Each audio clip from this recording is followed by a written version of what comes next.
நம்ம வந்து அதை நம்மளே திரும்ப பெற்றுலாம் கௌரவமா அப்படின்னு சொல்லி ஒரு முடிவு நம்ம திராவிட மாடல் அரசு எடுத்துருச்சு. நீதிபதியும் அதை ஒத்துக்கிட்டு சரி ரைட்டு அப்படின்னு சொல்லி அதை ரத்து பண்ணிட்டாரு. கடைசியா எந்திரிக்கிறதுக்கு முன்னாடி சொல்லியிருக்காருங்க. என்ன சொன்னாராம், ஒருவேளை நீங்க மட்டும் இதை திரும்ப பெறாம இருந்திருந்தீங்க அப்படின்னா அனைவருக்கும் வணக்கம். பெண் காவலர்களை அவதூறாக பேசிவிட்டார் அப்படின்ற வழக்குல ஊடகவியலாளர் சவுக்கு சங்கர் அவர்கள் கிட்டத்தட்ட ஒரு 3 மாதங்களுக்கு முன்பாக தமிழ்நாடு காவல்துறையால கைது செய்யப்படுறாரு. அவர் மீது பல்வேறு மாவட்டங்கள்ல வழக்கு போடப்படுது, கிட்டத்தட்ட ஒரே காரணத்துக்காக. அதைத் தொடர்ந்து அவர் கஞ்சா வழக்குலையும் கைது செய்யப்படுறாரு. அது மட்டும் இல்லாம பெண் காவலர்களை அவதூறாக பேசியதாக அவர் மீது குண்டர் சட்டம் பாய்ச்சப்படுது. அது உயர்நீதிமன்றத்துக்கு வரும்போது உயர்நீதிமன்றம் ரொம்ப கடுமையான கண்டனங்களை தெரிவிச்சு தமிழ்நாடு அரசை கண்டிச்சு சும்மா தேவையில்லாமலாம் குண்டாசை பயன்படுத்திட்டு இருக்காதீங்க அப்படின்னு சொல்லி ஒரு மிகப்பெரிய பாராட்டு விழா நடத்தியிருந்தாங்க. அதை பத்தி நம்ம பேசியிருந்தவங்களுக்கு ஞாபகம் இருக்கும்னு நினைக்கிறேன். அப்படி உயர்நீதிமன்ற நீதிபதிகள் எல்லாம் பயங்கரமா பாராட்டி அந்த குண்டர் சட்டத்தை ரத்து செஞ்சு என்ன பண்ணாங்க அப்படின்னா, அவரை இன்னைக்கு சாயந்தரமே ரிலீஸ் பண்ணுங்கன்னு சொல்லி இன்னைக்கு ஆகஸ்ட் 12ஆம் தேதின்னு நினைக்கிறேன் அப்படி சொல்றாங்க. அன்னைக்கு மாலையே அவர் விடுதலை ஆவார் அப்படிங்கிற மாதிரியான ஒரு சூழல், ஜாமீன்ல அப்படின்ற சூழல்ல பாத்தீங்கன்னா மாலை 5:45 மணிக்கு 2வதாக மீண்டும் ஒரு குண்டர் சட்டம் அவர் மீது பாய்ச்சப்படுது. இது என்ன காரணத்துக்காகனா, கஞ்சா வச்சிருந்தாரு. கைது பண்ணும்போது அவர்கிட்ட கஞ்சா கைப்பற்றப்படுது. அதனால அந்த கஞ்சா வழக்கில் அவர் மீது 2வதாக குண்டர் சட்டம் பாய்ச்சப்படுதுன்னு சொல்லி பாய்ச்சிட்டாங்க.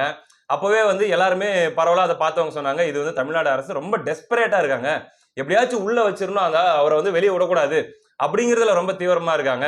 நிச்சயமா இது உயர்நீதிமன்றம் தாண்டி இப்ப உச்சநீதிமன்றத்துக்கு போகும்போது, உச்சநீதிமன்றத்துக்கு போகும்போது மீண்டும் உயர்நீதிமன்றத்துல வாங்கின பாராட்டை விட அதிகமான பாராட்டு விழா வந்து உச்சநீதிமன்றத்துல வச்சு நடக்க போகுது. ஆனா எப்பன்னு தான் தெரியல அப்படிங்கிற மாதிரி பேசிட்டு இருக்கிறாங்க. அப்படி பேசிட்டு இருக்கும் போதே பாத்தீங்கன்னா உங்களுக்கு ஞாபகம் இருக்கும், அந்த நேரத்துல வந்து நம்முடைய உடன்பிறப்புகள்லாம் கூட நீதிபதிக்கே ஒரு ஒரு பஞ்சு போட்டிருந்தாங்க. ஞாபகம் ஒரு பஞ்சு வசனம், அதாவது நீதிபதிகள் எல்லாம் வக்கீலாக மாறும்போது காவல்துறையே நீதிபதியாக மாற வேண்டி இருக்கும் மயிலாட் அப்படின்னு சொல்லி உயர்நீதிமன்ற நீதிபதிக்கு சொன்னாங்கல்ல, எங்களுக்கே பாடம் நடத்துறீங்களா நீங்க, போட்டம்பர் 2வது குண்டஸ் அப்படின்ட்டு. அது வந்து உச்ச நீதிமன்றத்துக்கு போகுது. 16 எஃப்ஐஆரையும் ஒன்னா கிளப் பண்ணணும், ஏன்னா ஒரே வழக்கு தான் எல்லா இடத்துலையும் போட்டுருக்கீங்க. அது போக இந்த 2வதா போட்ட அந்த குண்டர் சட்டத்தை ரத்து பண்ணணும் அப்படின்னு சொல்லி சவுக்கு சங்கர் அவர்களுடைய தரப்பு உச்ச நீதிமன்றத்தின் கதவுகளை தட்டுகிறார்கள். அதை அடுத்து அங்க விசாரணைக்காக ஒரு தேதி குறிக்கப்படுது. அப்ப தமிழ்நாடு அரசு சார்பில் முகுல் ரோத்கி அப்படின்னு சொல்லி ரொம்ப சீனியரான ஒரு வழக்கறிஞர், பாத்தீங்கன்னா ரொம்ப பெரிய பெரிய வழக்குகளுக்கு மிகவும் முக்கியமான அப்படின்ற மாதிரியான வழக்குகளுக்கு, ஏன்னா அவருக்கு வந்து பல லட்சங்கள்ல சம்பளம் அப்படின்னு சொல்லப்படுதுங்க, ரொம்ப அமைச்சர்கள் இந்த மாதிரியான கேஸுகளுக்கு தான் அவர் வந்து இறங்குவாராம் தமிழ்நாடு அரசு சார்பில். அப்படின்னும் போது சவுக்கு சங்கர் அவர்களை விடுதலை செய்யக்கூடாது, அந்த சவுக்கு சங்கர் அவர்களுக்கு குண்டர் சட்டத்திலிருந்து ரிலீஃப் கிடைக்கக்கூடாது அப்படிங்கிறத அவர் கிளம்பி இறங்கியிருக்காரு அரசு சார்பில். அப்ப முதல்ல ஒரு ஹியரிங் நடக்குது சில வாரங்களுக்கு முன்னாடி. அப்ப நீதிபதி அவர்கள் கேட்கறாங்க, 2 தரப்பையும் கேட்கும்போது சவுக்கு சங்கர் அவர்களுடைய தரப்பு என்ன சொல்லுது அப்படின்னா, தமிழ்நாட்டில இருந்து மட்டுமே 51 விழுக்காடு குண்டர் சட்டம் வந்து பாய்ச்சப்படுது, நிறைய தேவையற்றதாக இருக்குது, அதுல பலது வந்து அர்த்தமற்றதுன்னு சொல்லி மீண்டும் தள்ளுபடி செய்யப்பட்டதா இருக்குது. இந்த மாதிரி அதிகப்படியாக தமிழ்நாடு குண்டாசை பயன்படுத்துது தமிழ்நாடு அரசு. அது மட்டும் இல்லாம ஒரே வழக்குல 16 எஃப்ஐஆர் போட்டுக்கிறாங்க, அதை ஒரே எஃப்ஐஆரா பண்ணணும் அப்படிங்கிற மாதிரி இவங்க தரப்பு எடுத்து வாதத்தை வைக்கிறாங்க. அவங்களுடைய தரப்பு என்ன வைக்கிறாங்கன்னா, எங்களுக்கு இன்னும் கொஞ்சம் அவகாசம் வேணும், இது சம்பந்தமான டாக்குமெண்ட்லாம் நாங்க கொண்டு வந்து கொடுக்கறதுக்கு, இது சம்பந்தமாக எங்களுடைய தரப்பு நாங்க சொல்றது எங்களுக்கு அவகாசம் வேணும் தமிழ்நாடு அரசு கேட்குது. எப்படியாச்சும் உள்ள இருக்கக்கூடிய நாட்களை எக்ஸ்டெண்ட் பண்ணி கொண்டு போகணுன்றது தமிழ்நாடு அரசுடைய இன்டென்ஷனாக இருந்துச்சு. அப்படியாக மறுபடியும் அவங்களுக்கு ஒரு டேட்டை கொடுத்து நீதிபதி உத்தரவு போட்டுறாரு. அடுத்து தாங்க மறுபடியும் விசாரணைக்குள்ள வர்றதுக்குள்ள ஒரு 20 நாள் இழுத்துருச்சு. என்ன அப்படின்னா, ஒரு டேட் வரும், இப்ப திங்கட்கிழமை அப்படின்னு சொல்லிடுவாங்க. அவர் அந்த சீரியல் நம்பர் இருக்கும், இத்தனாவது வழக்காக இன்றைய தினம் அது விசாரிக்கப்படுகிறதுன்ட்டு. அதுல 48, 49, 50ன்னு சொல்லி கொடுத்துருப்பாங்க. என்ன ஆகும்னா, காலையில இருந்து விசாரிச்சுட்டே வருவாங்க. அதுக்குள்ள அந்த நேரம் அன்னைக்குரிய அந்த ஒர்க்கிங் டே முடிஞ்சிடும். கரெக்டா 45 கேஸ் முடிஞ்சிருக்கும், இவரது 49ல இருக்கும், டைம் ஆயிடுச்சு, இன்னும் 4 நாள் கழிச்சு வாங்க, வெள்ளிக்கிழமை வாங்க அப்படின்ற மாதிரி தள்ளி போடுவாங்க. அப்படி தள்ளி தள்ளி தள்ளி தள்ளி கிட்டத்தட்ட ஒரு 3 வாரம் போயிட்டு இருந்துச்சு. அப்படி இருக்கக்கூடிய சூழல்ல உண்மையிலேயே சவுக்கு தரப்பு வந்து ஒரு கட்டத்துல டயர்ட் ஆயிருப்பாங்க அப்படின்னு நான் நினைக்கிறேன். இருந்த சூழல்ல இன்னைக்கு மீண்டும் அந்த வழக்கு விசாரணைக்கு வருது. இன்னைக்கு கன்ஃபார்ம். ஏன் அப்படின்னா, அந்த 10வது அமர்வுல கேஸாவே சவுக்கு அவருடைய கேஸ் தான் விசாரிக்கப்படும். அதனால மதியத்துக்கு மேல இன்னைக்கு நிச்சயமாக இதுக்கு ஒரு முடிவு தெரிஞ்சிடும் சொல்லி பரவலா பேசப்பட்டு வந்துச்சு. அப்ப இன்னைக்குதான் அந்த பாராட்டு விழாவா அப்படின்னு சொல்லி எல்லாருமே கூர்ந்து பார்க்க ஆரம்பிச்சாங்க. அந்த சூழல்ல தாங்க வாதங்கள் ஆரம்பிக்கும் போது இது வந்து ஆங்கிலத்தில் நடந்த அந்த வாதத்தை நான் கேள்விப்பட்டேன். நான் கேள்விப்பட்ட செய்திகளை, வந்த தகவல்களை நான் உங்ககிட்ட பகிர்ந்துக்கிறேன். கோர்ட் ரூம்ல இதுதான் நடந்ததாக சொல்றாங்க. என்னன்னா, ஆரம்பிச்ச உடனே நீதிபதியை பார்த்து தமிழ்நாடு அரசு வழக்கறிஞர் வந்து, ஜட்ஜ் ஐயா நீங்க உட்காந்துருக்கவே தேவையில்லை இன்னைக்கு அப்படின்ற மாதிரி சொன்னாராம். ஏன் என்ன விஷயம்னு கேட்டதுக்கு, அது ஒண்ணும் இல்லை, இப்பதான் எனக்கு தகவல் வந்துச்சு அட்வைசரி போர்டுல இருந்து, அந்த தமிழ்நாடு அரசே அவர் மீது போட்ட அந்த 2வது குண்டர் சட்டத்தை திரும்ப பெற்றுக்கிட்டாங்க. ஏன்னா அது வந்து சரியான காரணங்களால, அழுத்தமான காரணங்களால போடப்படல. அது காரணமற்றதா இருக்குது அப்படின்னு சொல்லி அட்வைசரி போர்டு கமிட்டியில சேர்ந்து முடிவெடுத்து அது வேண்டாம் அப்படின்னு சொல்லி எடுத்துட்டாங்க, திரும்ப பெற்றுட்டாங்க ஐயா அப்படின்னு சொல்லி ஜட்ஜ் ஐயா கிட்ட தமிழ்நாடு அரசு வழக்கறிஞர் சொல்ல, அப்படியா ஓகே அப்படின்னு சொல்லி எடுத்து அதை பார்த்துட்டு சரி அப்படியா அப்படின்னும் போது நாங்களே இதை ரத்து பண்ணிருப்போம், ஆனா நீங்களே திரும்ப பெற்றுட்டீங்க அப்படின்றதுனால ரைட்டு, வேற எந்த வழக்குலையும் உள்ள வச்சிருக்கணும்ன்ற அவசியம் இல்லாத பட்சத்துல இன்னைக்கே இம்மீடியட்டா விடுதலை பண்ணுங்க அப்படின்னு நீதிபதி சொல்லிட்டாரு. எப்படி திராவிட மாடலுடைய மாஸ்டர் ஸ்ட்ரோக். அதாவது குண்டர் சட்டத்தை ரத்து பண்ண கூடாதுன்னு வாதாட போயிருந்தா இன்னைக்கு நீதிபதி பாராட்டி தள்ளி இருப்பாரு. அதனால இன்னைக்கு ஹியரிங் வந்துருச்சு, நேத்து வரைக்கும் தள்ளி தள்ளி போயிட்டு இருந்துச்சு, இன்னைக்கு ஹியரிங் வரும்போது நம்ம அதை நம்மளே திரும்ப பெற்றலாம் கௌரவமா அப்படின்னு சொல்லி ஒரு முடிவு நம்ம திராவிட மாடல் அரசு எடுத்துருச்சு. நீதிபதியும் அதை ஒத்துக்கிட்டு சரி ரைட்டு அப்படின்னு சொல்லி அதை ரத்து பண்ணிட்டாரு.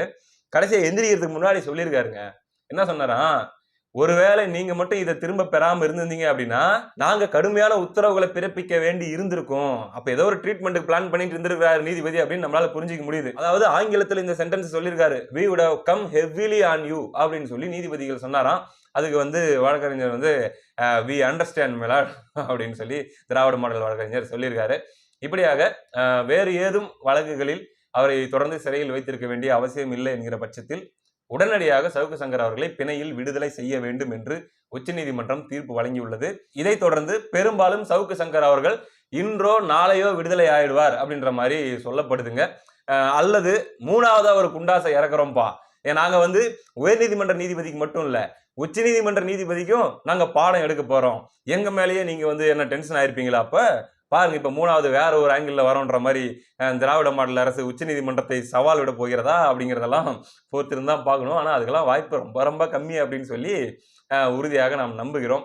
இந்த விஷயத்துல நம்முடைய நிலைப்பாடு அப்படிங்கிறது ஆரம்பத்திலிருந்து ஒண்ணுதான், ஒருத்தர் தவறு பண்றாங்களா அவங்க மீது நடவடிக்கை எடுக்கிறதோ சட்டப்படி அவங்களுக்கு என்ன தண்டனையோ நீதிமன்றத்துல வாங்கி கொடுக்கறதுலயோ நம்மளுக்கு எந்த ஆட்சேபனையும் இல்லை. ஆனா பழிவாங்கும் நோக்கத்தோடு அல்லது சுய விருப்பு வெறுப்புகளுக்காக ஒருத்தர் அரசாங்கத்தை விமர்சிக்கிறாங்க அப்படின்றதுக்காக டார்கெட் பண்ணி அரசு தன்னுடைய அதிகாரத்தை பயன்படுத்துவது என்பது இன்னைக்கு அவங்களுக்கும் வரும், நாளைக்கு நமக்கும் வரும் அப்படிங்கிற மாதிரியான விஷயம் தான். அதனாலதான் நம்ம ஆரம்பத்திலிருந்தே இந்த விஷயத்தை நம்ம குரல் கொடுத்துட்டு இருந்தோம். அதே போல குண்டர் சட்டம் என்பது தவறாக பயன்படுத்தக்கூடாது அப்படிங்கிறதுலையும் நம்ம ரொம்ப தொடர்ச்சியாக பேசிட்டு இருந்தோம். நம்மை போன்ற சில ஜனநாயக சக்திகள் பேசிட்டு இருந்தாங்க. ஒரு வழியாக அது முடிவுக்கு வந்திருக்கிறது என்று நான் நம்புகிறேன். இதையடுத்து சவுக்கு சங்கர் அவர்களுடைய குழு மதுரை நோக்கி போயிட்டு இருக்கிறாங்க அப்படின்ற மாதிரியான செய்தி நம்ம கேள்விப்படுறோம். அவரை ரிசீவ் பண்றதுக்கா என்ன அப்படின்னு தெரியல. என்ன மாதிரியான நிபந்தனைகளோட அவங்க ரிலீஸ் பண்ண போறாங்கன்னு தெரியல. இப்ப வெளியே போயிட்டு ஊடகங்கள்ல பேசலாம், பேட்டி கொடுக்கலாம், சிறையில நடந்தது எல்லாமே இந்த வழக்கு சம்பந்தமாக பேசலாம் அப்படிங்கிற மாதிரியான ரைட்ஸ் அவருக்கு இருக்குமா, அல்லது இல்ல பேட்டி எதுவும் கொடுக்க கூடாது, அமைதியாக இருக்கணும், சில கட்டுப்பாடுகள் இந்த மாதிரிலாம் தானே விதிச்சு வெளியே அனுப்பப்பட போகிறாரா அப்படின்ற மாதிரிலாம் நமக்கு தெரியல. எதுவாக இருந்தாலுமே இன்னும் ஓரிரு நாட்கள்ல தெரிஞ்சிடும். கிட்டத்தட்ட ஒரு நீண்ட சட்ட போராட்டம் போராடி ஒரு வழியாக அதுல தனக்கான ஒரு வெற்றியை அவர் பெற்றிருக்காரு அப்படின்னு தான் நம்ம பார்க்கணும். இது தமிழ்நாடு அரசுக்கு, திமுக அரசுக்கு ஒரு மிகப்பெரிய அவமானமாக 2 நீதிமன்றத்திலுமே முடிஞ்சு போயிருக்குது. எட்ஜில் தப்பிச்சிருக்காங்க. கிட்டத்தட்ட உச்ச நீதிமன்றத்துல இவங்க மட்டும் திரும்ப பெறாம இருந்திருந்தாங்கன்னா என்ன மாதிரியான அந்த பக்கம் வந்திருக்கும் அப்படின்னு சொல்லி நம்ம உண்மையிலே தெரியல நீதிபதிகள் கிட்ட இருந்து.